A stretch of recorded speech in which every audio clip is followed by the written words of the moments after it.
I'm going to be working with you to make sure that your next steps are the right steps. I think that's part of the problem as well. So much of us feel like we're so alone in that struggle to try to eat better. Even if you have a coach, even if you have a trainer, even if you have someone, a nutritionist, a dietitian who's working with you, who you check in with on a regular basis, there's a sense of loneliness and solitude and just a misery to it all that comes when you fail on your diet. And so what I want you to do, the next time you slip on your diet, I want you to put this video on.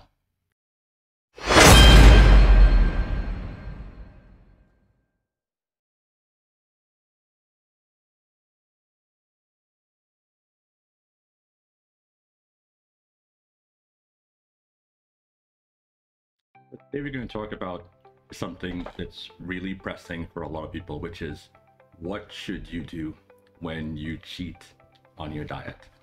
Now, let's start with the reality of it. At some point in time, even the most steadfast of us at some point will slip on our diet. And what we do next is going to define your success. It's going to define whether or not you're going to be able to realize your goal, to lose weight, manage your body weight, or achieve that physique you're looking for, or if you're going to find yourself in a place of feeling miserable about yourself and getting into that loop where the slips that you make become bigger and bigger and you keep on making them. So in this video, I'm going to talk a lot about what you need to do when you're teaching your diet and what you need to not do when you're teaching your diet. And hopefully you find this to be information that you can utilize, and also information that you can use the reference point when you do cheat on your diet. So we start off with the typical scenario. You've been eating well, you're focused on attaining your goals, you go to an event, it's late at night, you're home alone, you're hungry and you didn't pack enough meals. Whatever the scenario is, you eat something that's completely off the charts in terms of your healthy eating patterns you're trying to establish for yourself. So at that point, if you're like most people, what will tend to happen is that you'll feel miserable about yourself. You'll feel horrible. You'll feel terrible. You'll feel like you failed. You feel like you did something that's reprehensible, and look at all the hard work you put in to eat properly, to be steady with your eating pattern, and you start feeling ashamed. You start feeling ashamed of yourself.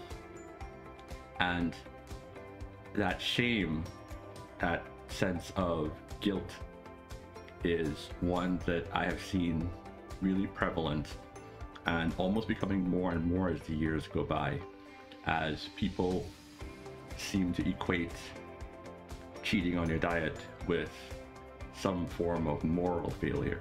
It's like there's a lack of virtue that happens, that occurs within yourself because you didn't eat the way you should have eaten. And all the days, weeks, months that you are eating properly becomes negated by this one incident where you eat the wrong things. Or maybe you have several incidents where you're eating the wrong things. Or maybe it's nightly. Every night you're eating the wrong thing. And you're in that struggle to get out. Now, I'm going to start with what you should do. Whenever you eat something that you know for a fact that you should not be eating, you need to stop. Pause. Reflect. Think about what just happened, and then think about what you need to do next to work through it. I'm going to be working with you to make sure that your next steps are the right steps. But what I want you to do is to remember and mark this video. So the next time that you make this mistake, you're not on your own. You don't feel like you're on your own. I think that's part of the problem as well. So much of us feel like we're so alone in that struggle to try to eat better. Even if you have a coach, even if you have a trainer, even if you have someone, you know, a nutritionist, a dietitian who's working with you, who you check in with on a regular basis, there's a sense of loneliness and solitude and just a misery to it all that comes when you fail on your diet. And so what I want you to do, the next time you slip on your diet, I want you to put this video on. Put it on. Listen to me. Listen to my voice. Listen to what I'm saying. Work through it. Okay? Think of it as your emergency checklist. Now, I'll give you a good parallel here. If you're a pilot and you're flying and there's the red lights go on the dashboard, it's a bad sign. It means something pretty big is happening. Pilots are trained not to just react. They're trained to stop for a second, extinguish the red lights, take all the emergency warnings off so it's not blaring in their ears. You're not constantly being stimulated by the fact that something is going wrong right now that may or may not be serious, potentially even fatal for themselves, for their crew, and for their passengers. And then from there, they have a checklist, and they run through that checklist to try to figure out what they need to do, and they go through the steps of what they need to do to fix the problem. And most of the times, that tends to help solve the problem, most of the times. But they have to be very, very careful about becoming too involved in the fact that there is a problem, because if they do, they'll forget to do the most important thing, which is fly the airplane. And there actually have been issues, situations, incidences where there were plane crashes where the pilots were so engaged in trying to figure out what to do to try to solve the problem that the plane crashed because they weren't paying attention. And it's the same for you if you cheat on your diet. You need to extinguish all the red lights, take off all those internal voices that are calling you a failure, that are screaming about how guilty you feel.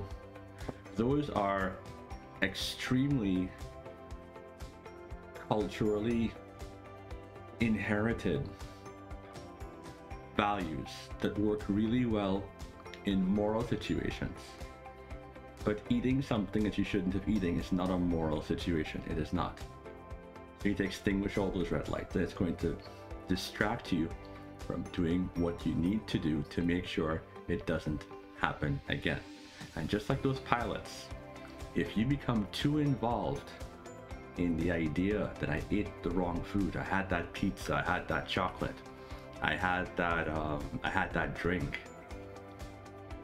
you're going to be so focused on the problem that you're going to forget to fly your airplane, and you're going to crash, because the problem will negate everything else. The problem will become all-encompassing, and it will blind you to what you need to be doing, which is exactly what you were doing before. Now, there's a little trick about how our minds work when it comes to food that you need to know. I always quote The Art of War by Sun Tzu, and the idea that you have to know your enemy and know yourself. And if you know your enemy and know yourself, in 100 battles, you'll have 100 victories. And it's the same when it comes to how we approach our dietary processes and how we approach how our body works in relationship to our outside world. And we aren't always aware of how our mind is working. So here's how your mind works. And it may sound a bit familiar when I talk you through it, and you may have some lights going on saying, oh, that's what's happening. And hopefully it brings you to be a little more cognitively aware of what's happening for the next time that you encounter the situation, because it is probably going to happen again, probably. And here's how it works. So you tell yourself right after you eat the wrong food that you feel badly, that you feel like a failure, and you're ruminating and thinking about that particular food. Now, that food in behavioral psychology is called a hot stimulus. That hot stimulus is really, really like front and center. It's right in front of you. It's right there. You can't take it out. But you want to take it out. Because the more you think about that particular food, the harder it is to not repeat eating that food. Anyone who's been on a diet for a prolonged period of time knows for a fact that it gets easier as you go along. It gets easier to not eat pizza if you haven't eaten pizza for a couple of months. It gets easier to not have chocolate if you haven't had chocolate in a couple of months. It gets easier to not eat ice cream, Nutella, have a drink, all those things. It gets much, much easier if you haven't had it for a long period of time. But the second you have it, the reason why it becomes difficult to not keep on having it, and why that one sip turns to 2 sips, turns to 3 sips, turns to 4 sips, turns to your whole diet kind of going out the window, is because what makes it easier for you to keep on eating properly is because you are forgetting the food. You're not thinking about it. It's no longer a hot stimulus because it's not right here, like almost in front of your face all the time. It's somewhere really, really far back there and out of focus, and you're not really thinking about it anymore. And that's kind of where you want it to be. If it's here, your mind is thinking about it. And unfortunately, by feeling guilty about what you ate, by beating yourself up for what you ate, you are keeping that stimulus in front of you and not putting it behind you. If you have a ritual, a lot will have rituals that they put behind bad eating, in that if they eat the wrong food, they'll go do some extra cardio. If they eat the wrong food, they'll train 1 extra day out of the week to try to burn off those calories, which, by the way, is magical thinking. It's not gonna work. It doesn't really work that way. It's not, I ate, this many calories extra, so I'm going to do this much exercise to counteract it. Our bodies don't work that way, nor do our minds. By creating those rituals around our slips in our diets, we're creating situations that allow us to think more and more about the food that we're supposed to not be thinking about. And again, if you've been on a diet and eating healthy, and you eat something that you don't normally eat and haven't eaten for a while, you're going to start thinking about that food a lot. And the more you beat yourself up about eating the food, the more you do things to magically counteract the food that you just ate, which, sorry, time goes in one direction for us as humans, and it's forward, and we can't change it. The more you do that, is the more you're going to find yourself struggling with thinking about that food. And that food is going to be what I call a gateway drug. Because remember, the way our brains process the pleasure that we get from food is the same HPA axis that we get from using cocaine, that we get from using opioids. It's the same. And the same way you have gateway drugs, if you take one drug, it increases the likelihood that you may want to go something higher, something stronger, to maintain that pleasure effect, that dopamine blast that your brain gets from having it. Is the same with those foods. So you're risking not just eating that food again, but getting to that point where you slip and all the bad foods kind of come back, because you're looking for that rush. You're looking for that sensation that those foods bring around. That will never go away. It will always be there. What has to go away is where the food is in relationship to your everyday consciousness. Are you going to keep it here by telling yourself you're a failure and you can't do very well, and then you can't see very well anything but those foods because it's in front of your eyes all the time? Or, like I said before, are you going to let it go, put it in the past, and forgive yourself? And I said forgive because that's kind of what you need to do. You need to forgive yourself. And forgiveness is all-encompassing. It's not conditional. It's not, well, I'm going to forgive myself if I go burn off the calories I put on for eating that pizza or eating that, or having that drink. It doesn't work like that. Just have to forget it. Just keep on moving. Keep on moving. Pick yourself up and keep on moving. And again, like I said, it can be hard sometimes to remember all of this when we're soaking in our guilt. Those are responses that many people have learned. It's a form of self-flagellation, unfortunately. And it's something you also have to unlearn.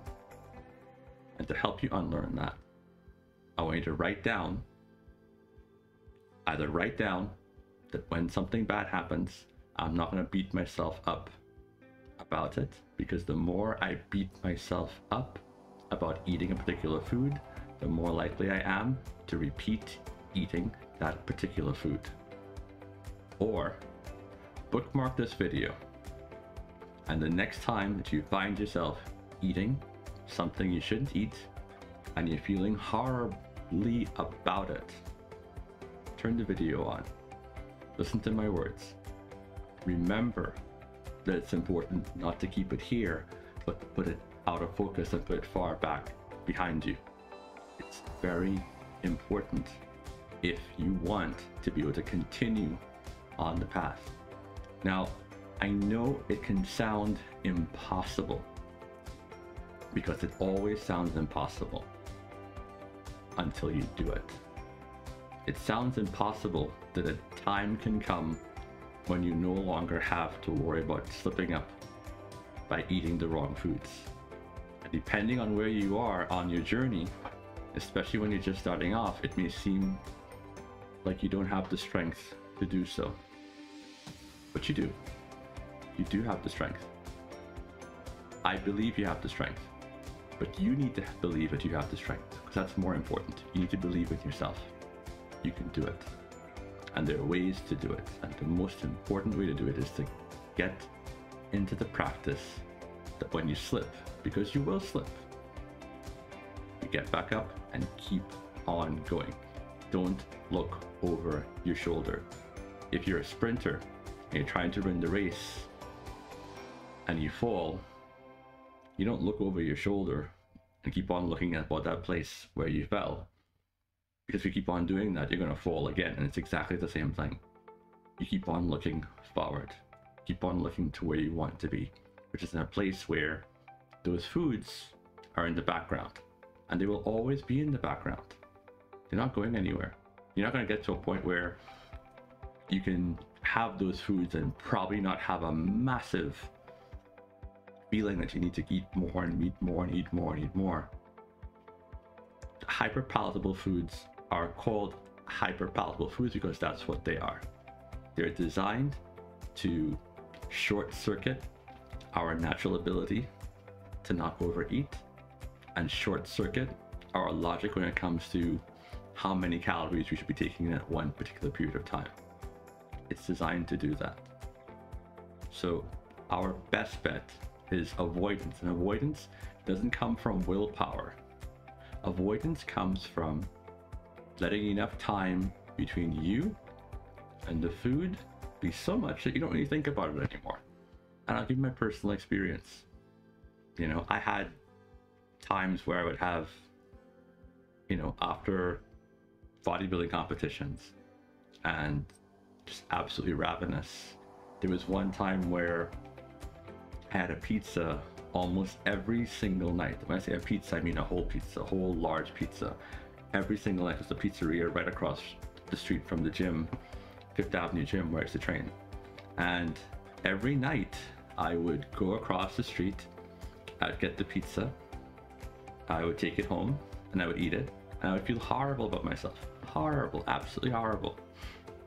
And people always say, well, how did you find a way out of that? And the way I found my way out of it was, again, by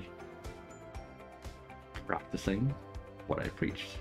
And it's not always that easy. Even though I had told hundreds of people by that time that it was important whenever you cheat or eat something you shouldn't eat, that you need to just forgive yourself and move on and not think about it, I still struggle to do so. Because, like everybody else, even though I'm wearing a Superman shirt, I am still very much human. And being human, it's important to recognize your vulnerabilities. And I understood, and I understand very, very clearly that I am as vulnerable as anybody else to these foods.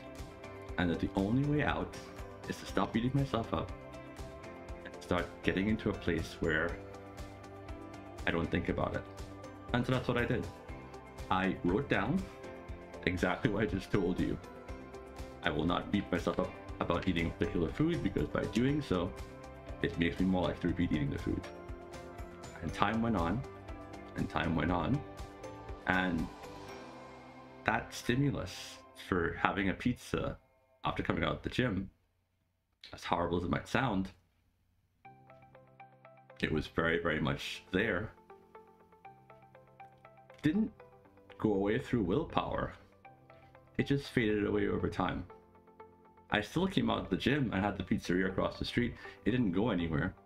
But the thought of eating pizza wasn't forefront in my mind anymore, because I wasn't really focusing on it anymore. I was focusing on what I need to do. I need to focus on what I'm going to eat tonight, what I'm going to eat tomorrow, what I'm going to prepare when I get home. Also, it makes sense to always have your meals prepared in a way where you have a steady supply of food, so you don't have to have those gaps. I call them suki, which is Japanese for weakness or gap. In that, when we have those gaps, anything can be filled inside of those gaps. Those are your weak points. So minimizing your weak points is important, and the way you do that is by always having good food available, prepared, and never finding yourself in places where you feel like you don't have that much in terms of choices. It will happen sometimes, but do your best to make sure that does not happen. But again, I'm always of the mind, and I think one of the things that makes a good trainer is that a good trainer makes the same mistakes at some point that those who they instruct will make and are making, and work through those same problems, because it gives you a real understanding of what it is, but it also brings with it, hopefully, a sense of compassion and an understanding of how much people suffer when they cheat on their diet, and how much they make themselves suffer, how hard it can be. And I'm here to tell you, if you ate the wrong thing, it's not the end of the world. It's not. It never was and never will be. You can do this. All you have to do is get back up and keep on going. I really and truly hope that this video will help some people out there with their struggles with food. It's not an easy struggle. Never was and never will be in our modern times, with all these truly hyper-palatable foods that we are surrounded by all the time, and by the peer pressure by so many of our friends and family to eat them. It's not easy. It's not going to be easy. But you have this video, you can look at it, you can look at it over and over, and most importantly, if you ever find yourself in a situation where you've eaten something you shouldn't have eaten, don't forget, bookmark it and look it over. And remember, the more you focus on what you did as being wrong and beating yourself up, the beating yourself up is how you are going to remember the food and make it more likely that you're going to keep on eating the food. So don't beat yourself up. Think about all the good you've done. And remember, no amount of darkness can take out a light. Light can't be extinguished by darkness. What you've done, how you've eaten, the hard work you've put in, can't be negated and extinguished by one act. If you've eaten 1,000 meals and one of those meals is a bad one, those 1,000 meals don't all of a sudden disappear. You need to focus on what's real, focus on what you've done well, and keep on doing it. Remember, you want the pilot to keep on flying the airplane, not become so involved in the problem that the plane crashes. Same for you. You are the pilot of your planes. So, keep on flying and keep on striving. Thanks so much for listening, and I hope this video helps you. Excelsior.